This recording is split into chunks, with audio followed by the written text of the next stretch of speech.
مجھے اس بات کی سمجھ نہیں آتی کہ اللہ تعالیٰ نے یہ تحفہ سب پاکستانیوں کو دیا تھا، لیکن صرف اعلیٰ عہدیدار امیر سے امیر تر اور عام عوام غریب ہوتی جا رہی ہے۔ مطلب آپ ہم عام عوام کا حق ہی کھا رہے ہو۔ میں نے ایک پروگرام کیا اور اس میں کسی نے یہ کامنٹ لکھا، معظم علی کامنٹ لکھنے والے کا نام ہے، اور میرا خیال ہے کہ اس ٹاپک کو بھی تھوڑا سا ڈسکس کر لینا چاہیے۔ تو آج آپ کو ایک اب مجھے معلوم نہیں کہ میرا وہ دوست جو ہے اس کی اجازت دے گا یا نہیں، لیکن میں آپ کو ایک سچی کہانی سناتا ہوں۔ جس طریقے سے میں نے آپ کو فیلڈ مارشل سید عاصم منیر کی کہانی سنائی تھی کہ جب یہ کمانڈنگ آفیسر تھے، سعودیہ سے تازہ تازہ واپس آئے تھے، تو انہی کے یونٹ آفیسر نے مجھے بتایا۔ میں نے اس سے پوچھا، میں نے کہا سر کیسی شخصیت کے مالک ہیں؟ اس نے کہا کہ سر یہ میرے کمانڈنگ آفیسر تھے، اور وہ میرا پرانا کسی جگہ پہ ہم نے اکٹھے نوکری کی تھی، میں نے اور حافظ صاحب نے نہیں وہ جو افسر ان کے ماتحت تھا اس نے اور میں نے کہیں اکٹھی نوکری کی تھی۔ تو اس نے مجھے بتایا کہ سر جب یہ سی او تھے یونٹ میں، فیلڈ مارشل سید عاصم منیر،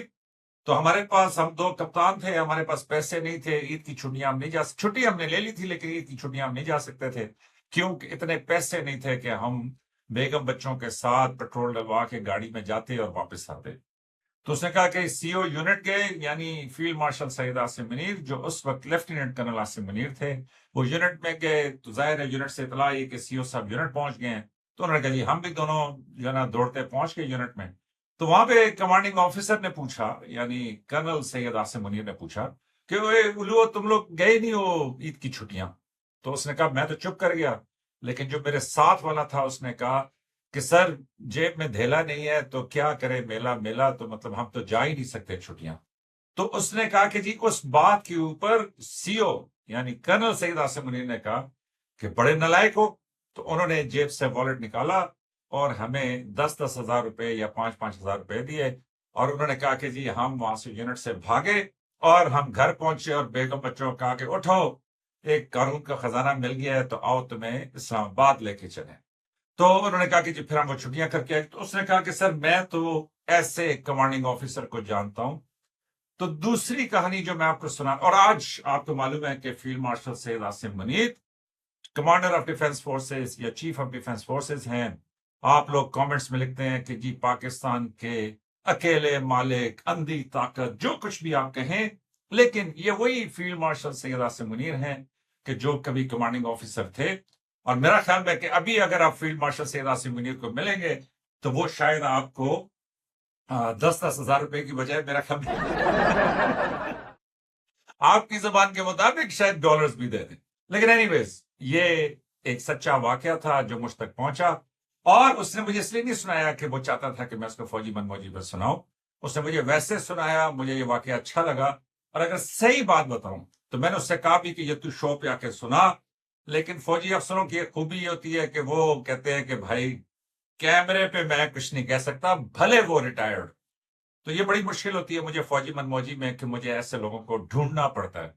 تو ایک D G I S P R ہیں کہ جو للکار کے سامنے آتے ہیں، روز ایک نیا ڈائلاگ بولتے ہیں، لیکن D G I S P R ذرا میری دسترس سے باہر ہیں، ہولے ہولے آ جائیں گے لیکن فی الوقت ذرا دور ہیں، تو آہستہ آہستہ ان کو بھی کسی دن شو کے اوپر لیں گے۔ تو جو دوسرا واقعہ، اور یہ میں معظم علی کے کامنٹ سے ریلیٹ کر رہا ہوں کہ معظم علی نے یہ کہا کہ مجھے اس بات کی سمجھ نہیں آتی کہ اللہ تعالیٰ نے یہ تحفہ سب پاکستانیوں کو دیا تھا، لیکن صرف اعلیٰ عہدیدار امیر سے امیر تر اور عام عوام غریب ہوتی جا رہی ہے۔ مطلب ہم عام عوام کا حق ہی آپ ہم عام عوام کا حق ہی کھا رہے ہو۔ تو دیکھیں نا، فیلڈ مارشل سید عاصم منیر، کئی دفعہ میں یہ بات کر چکا ہوں، اس کے علاوہ بہت سارے آرمی چیف ہیں پاکستان کے کہ جو ایک مڈل کلاس یا لوور مڈل کلاس سے تعلق رکھتے تھے، اور اس کے بعد وہ پاکستان کے چیف آف آرمی اسٹاف بن گئے۔ اسی طرح ایئر فورس میں، نیوی میں آپ کو کئی ایسی داستانیں ملتی ہیں کہ جہاں پہ جنرل آفیسرز ایک ایسے مطلب چھوٹے سے گاؤں سے کسی صوبیدار کا، کسی لانس نائک کا، کسی وارنٹ آفیسر کا، مطلب کوپل کا، مطلب جو نا سیلر کا، اس طرح کے بچے تھے کہ جو پاکستان جیسے مضبوط ملک کے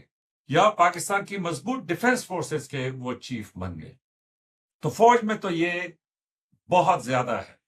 لیکن میں آپ کو دوسرا قصہ بھی سنانا چاہتا ہوں، اور آج آپ کہیں گے کہ فوجی من موجی پتہ نہیں کہاں سے یہ قصے لے کے آ رہے۔ تو جو دوسرا قصہ ہے وہ بھی میرا دوست ہے. میں نے وہ ڈرامہ نہیں دیکھا، لیکن آپ سب نے وہ ڈرامہ دیکھا ہوا ہے. کیوں کہ آپ باتیں جتنی مرضی ہے کر لیں، ڈرامے آپ بہت دیکھتے ہیں. تو وہ ڈرامہ ہے پری ذات، اور وہ زیادہ مشہور اس لیے ہوا کہ اس میں وہ شارٹ کٹ طریقہ تھا خوابوں والا، جو روز صبح و شام اٹھتے ہوئے معظم علی بھی دیکھتا ہوگا کہ یار اگر کہیں صحیح کوئی لڑکی مل جائے، کوئی سسرال مل جائے، کوئی شارٹ کٹ لگ جائے تو میں بھی پاکستان کے امیر ترین لوگوں میں آ جاؤں گا. تو اس ڈرامے میں جو گھر دکھایا گیا اور جو گاڑیاں دکھائی گئیں اور وہ بڑی پاپولر ہوئی، بڑی وائرل ہوئی، تو میں خیر سے اس کو جانتا ہوں. تو وہ جو صاحب ہے کہ جن کا وہ گھر تھا اور جن کی وہ گاڑیاں تھیں، حقیقت میں اس کو جانتا ہوں. اب مزے کی بات یہ ہے کہ وہ بھی ایک ریٹائرڈ فوجی کا بیٹا ہے، اور آپ کہیں گے کیا ظاہر ہے فوجیوں کو ہی سارے پیسے ملنے تھے، لیکن اس نے بھی مجھے ایک سچا واقعہ یہ بتایا کہ ابا جان کی ایف ایکس پہ بیٹھ کے میں اور میرا بھائی، ابا جی چونکہ ایس ایس جی کے تھے تو ان کا ایک پیراشوٹ تھا جو انہوں نے کاٹ کے رکھا ہوا تھا، تو ہم دو بھائیوں نے ایف ایکس گاڑی میں پیچھے کی سیٹ کے اوپر ایک سائڈ سے پکڑا ہوا، دوسرے بھائی نے دوسرے سائڈ سے پکڑا ہوا، اور مری گئے اور واپس آئے تو اس نے کہا کہ ایسے لگتا تھا کہ جیسے پوری دنیا ہماری ہو گئی ہے، کیونکہ یہ سب سے خوبصورت پیراشوٹ ہے. ابا جی کی یہ جو ایف ایکس گاڑی ہے یہ سب سے خوبصورت ہے. اور اس نے کہا کہ پتہ بھی نہیں تھا کہ کل کو میں ایسی مہنگی گاڑیاں، ایسے مہنگے گھر جو ہے وہ لے سکوں گا. اور کہانی آپ سن لیں کہ کہاں سے شروع ہوئی، کہاں سے ہوتے ہوتے کہاں پہ پہنچی، اور کیسے انہوں نے محنت کی، کیسے انہوں نے اپنا کاروبار سنبھالا، اور کہاں کیسے قسمت جو ہے وہ بدل گئی.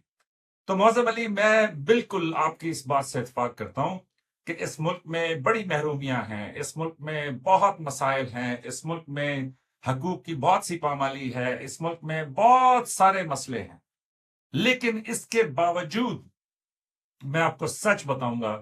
کہ میری اپنی سمجھ کے مطابق میں نے اپنی اسی زندگی کے اندر بہت سارے لوگوں کو ایسے دیکھا ہے کہ وہ بہت چھوٹی جگہ سے سٹارٹ ہوئے تھے اور آج پاکستان کے، جس طرح یہ فیلڈ مارشل سید عاصم منیر ہیں، پاکستان کے کمانڈر آف ڈیفنس فورسز ہیں. اسی طریقے سے وہ پریزاد والے لڑکے کا میں نے آپ کو بتایا، اب اس وہ خوش ہو جائے گا کہ میں نے اس کو لڑکا کہا ہے، تو وہ اس کو دیکھیں کہ وہ ایسی گاڑیاں کہ جی امریکہ بیٹھ کے بھی آپ کہیں کہ یار کیا زبردست گاڑیاں ہیں. اور اسی طریقے سے میرے اپنے حلقہ باب میں یہاں پہ اسلام آباد میں آپ دیکھ لیں، بہت سارے لوگ ایسے تھے کہ جو کل کو کسی چھوٹی گاڑی پہ یا موٹر سائیکل پہ پھرتے تھے، اور آج اسلام آباد کے یا کم از کم پاکستان کے امیر ترین لوگوں میں ان کا شمار ہوتا ہے. تو یس، میں آپ کی اس بات سے ریلیٹ تو کر سکتا ہوں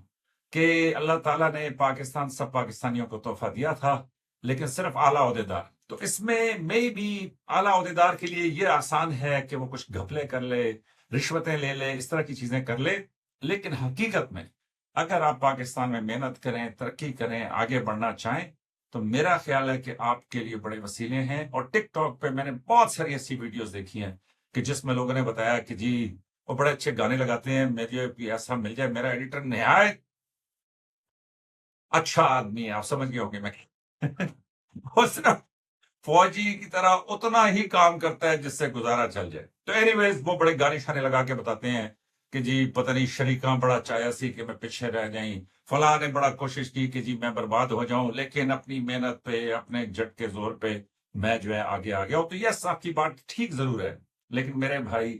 میں نے اسی زندگی میں یہاں پہ یہ دیکھا ہے کہ بہت سارے لوگوں نے بڑی شاندار ترقی کی ہے اور محنت کی ہے، اور پھر ظاہر ہے کہ قدرت نے بھی ان کا ساتھ دیا تو وہ بہت آگے.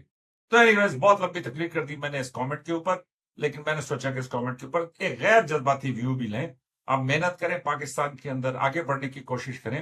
تو پاکستان انتہائی اچھا ملک بھی ہے.